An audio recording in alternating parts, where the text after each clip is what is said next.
Oi pessoal, tudo bem com vocês? Eu sou Maísa Barbosa, esse é o canal Trama Literária.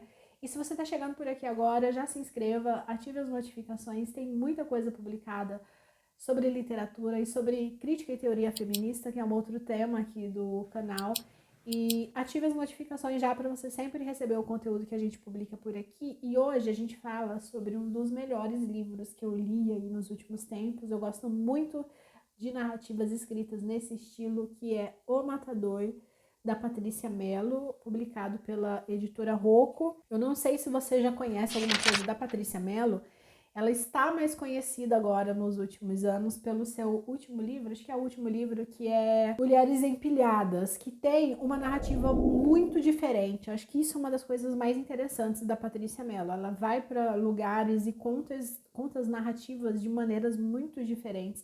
Mas O Matador, sem dúvida, é um livro absurdamente forte. Acho que uma das coisas que eu gosto no livro é que ele é extremamente forte, extremamente direto no modo como a linguagem é contada. Não sei se você já leu, se você leu, deixa aqui nos comentários, mas gostei demais. É uma narrativa que me prendeu muito, justamente pela qualidade da narrativa, o modo como a Patrícia vai contando a história, mas também pelo estilo da história que é contado. É uma narrativa crua e visceral, num cenário constante de violência. Então a narrativa ela tem isso como pano de fundo, né, que é a violência. É uma narrativa extremamente violenta mesmo, tanto nas descrições das cenas como na frequência, na constância dessa violência. Então toda essa violência é contada sempre de maneira muito crua e de maneira muito direta. A narrativa, então, é sobre o que o título já indica. A obra chama O Matador e vai contar, então, a história de como Michael, um homem adulto aí de 21, 22 anos, é a história de como Michael se tornou matador. Então vai contar boa parte da vida dele, de como ele começa, né? O que acontece para que ele vira aí na vida dele, para que ele se torne matador, e de como essa história vai ser contada ali durante alguns anos, durante um período da vida dele. Acho que uma coisa interessante dessa obra, inclusive vai ser um dos motivos pelo qual a Patrícia Mello, em alguns momentos, ou de acordo com a leitura de alguns críticos, vai ser bastante criticada, justamente porque ele vai contar a história do Michael em primeira pessoa. Então é como esse sujeito extremamente violento vai se tornar matador. Então a gente tem sempre o acesso ao pensamento dele. É uma narrativa aí que vai ter muitos fluxos de consciência, contada em primeira pessoa, com uma velocidade de acontecimentos bastante rápido. Então essa violência vai acontecendo de maneira muito acelerada, um texto com pouca pontuação ali que indica justamente esse pensamento, esses fluxos de consciência.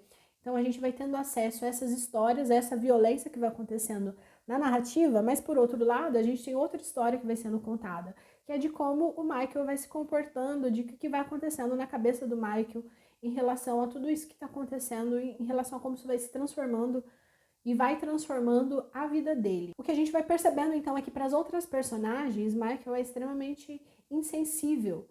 É como se ele praticasse a violência única e exclusivamente pela violência. Mas ao passo que a gente vai tendo acesso, né? Se a gente pega aí essa escolha da Patrícia Mello por optar por narrar essa história em primeira pessoa, a partir do momento que a gente tem essa outra história sendo contada, a gente vai percebendo as angústias, os sofrimentos, as violências os sofrimentos internos do Michael em relação a essas violências que ele vai cometendo. Tudo isso não é suficiente para fazer com que ele pare.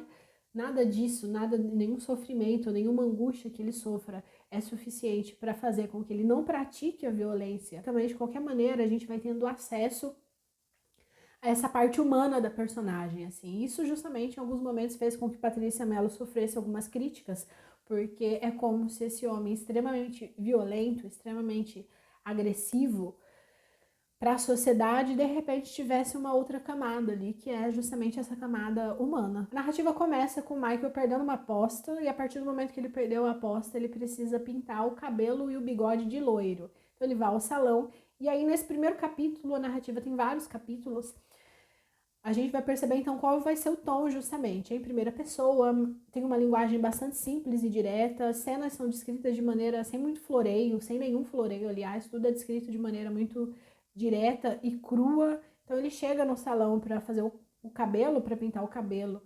e para pintar o bigode, ele e a cabeleireira transam ali naquele cenário, naquele lugar.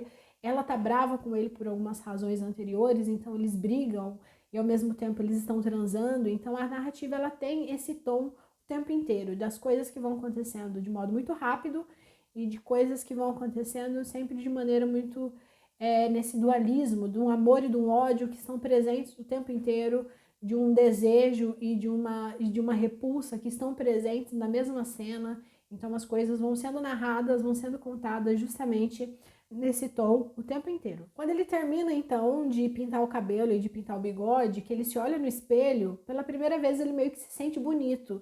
É como se pela primeira vez a sua imagem, a sua figura ganhasse harmonia, como se pela primeira vez ele fosse um cara interessante. Isso mexe com ele todo, porque aí ele vai ter um outro comportamento. Ele vai, dali do salão, ele sai para comprar uma roupa, e ali ele já se envolve com a vendedora, eles já vão juntos para uma festa. E aí quando ele chega nessa festa, um dos seus amigos vão zombar dele, um dos seus amigos vão zombar dele, da figura, e aí ele já fica revoltado, e aí ele já chama o cara para um duelo. Então, o que a gente vai percebendo? Que a violência, aqui no livro, ela é sempre a resposta.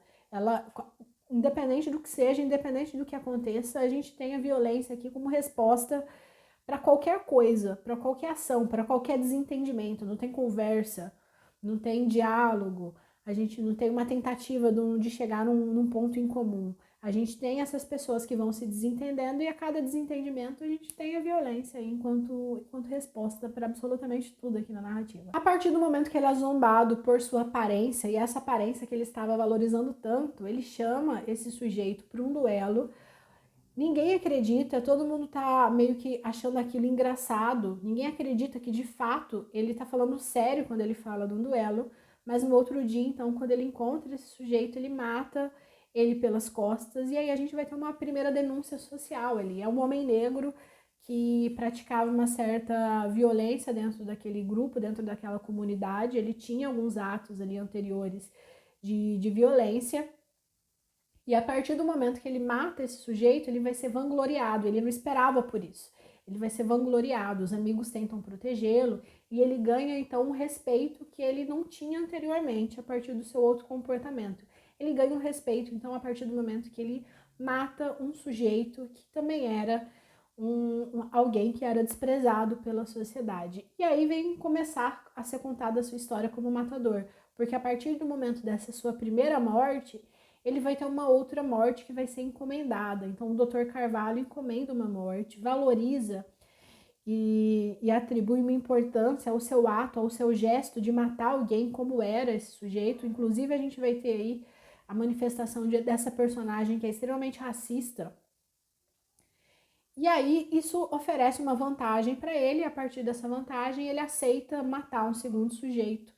E aí, a partir dessa segunda morte, outras vão acontecer, outras mortes vão ser solicitadas a ele, sempre em troca de alguma coisa que seja importante, sempre em troca de pagamento, mas isso vai fazendo com que ele se transforme também, porque a partir do momento que ele vai começando a matar esses sujeitos em troca de grana, ele vai ser respeitado, ou ele acha que ele está sendo respeitado pela sociedade, porque aí mais grana vai entrando e ele vai participando de círculos sociais que antes ele não participava, ele vai tendo acesso a uma condição de vida que ele não tinha, e ele começa a achar que de fato aquele é o universo dele. Então quando ele vai num lugar que ele está vestindo um terno bom, quando ele tem um apartamento bom, de repente ele começa a acreditar que aquela é a vida, que aquela vida é naturalmente para ele, que aquele é o lugar dele. Mas a gente tem meio que uma voz da consciência aí que vai atuar dentro da narrativa, que é a voz da Érica. A Érica era namorada desse primeiro sujeito que ele matou, e aí quando ele mata esse sujeito, ele fica com a consciência pesada e ele meio que se responsabiliza por cuidar da Érica. Cuida de uma maneira bastante atravessada, bastante complicada, bastante confusa e contraditória, mas ele mantém uma relação com a Érica de qualquer maneira. Ele não cuida, ele mantém uma relação com a Érica. E ele atribui isso a um cuidado que ele está tendo com ela. E a Érica fala para ele, em alguns momentos, que ele está sendo usado. Ela fala em alguns momentos que ele só está ali, dentro daquele espaço, porque ele serve. E para que ele serve? E aí a gente tem essas relações de poder que vão sendo construídas ali. A gente tem um grupo social, né? A gente tem pessoas aí da alta sociedade que se interessam pela morte de sujeitos em específico, de sujeitos aí das camadas menos elevadas da sociedade, e precisa de alguém para fazer isso. E quem que faz isso? O Michael. E como ele tá nessa ponte, ele não tá nem lá nem cá, ele já não é mais esse sujeito da periferia, e ele também não é esse sujeito aqui da elite, da alta sociedade, ele faz esse processo de fazer favores para essa elite e entre esses favores está necessariamente ele matar pessoas que são ali da periferia. Enquanto esse teatro é construído, ele acredita que de fato ele é alguém que está crescendo na vida, que está angariando uma posição maior, mas a Erika está mostrando para ele: você só está aqui porque você está servindo, você só está aqui porque você tem você faz o que se pedem para você fazer. Você só está aqui porque você está fazendo esse serviço que é necessário. Vamos ter denúncias aí de corrupção policial, vamos ter denúncia aí de corrupção de membros da alta sociedade.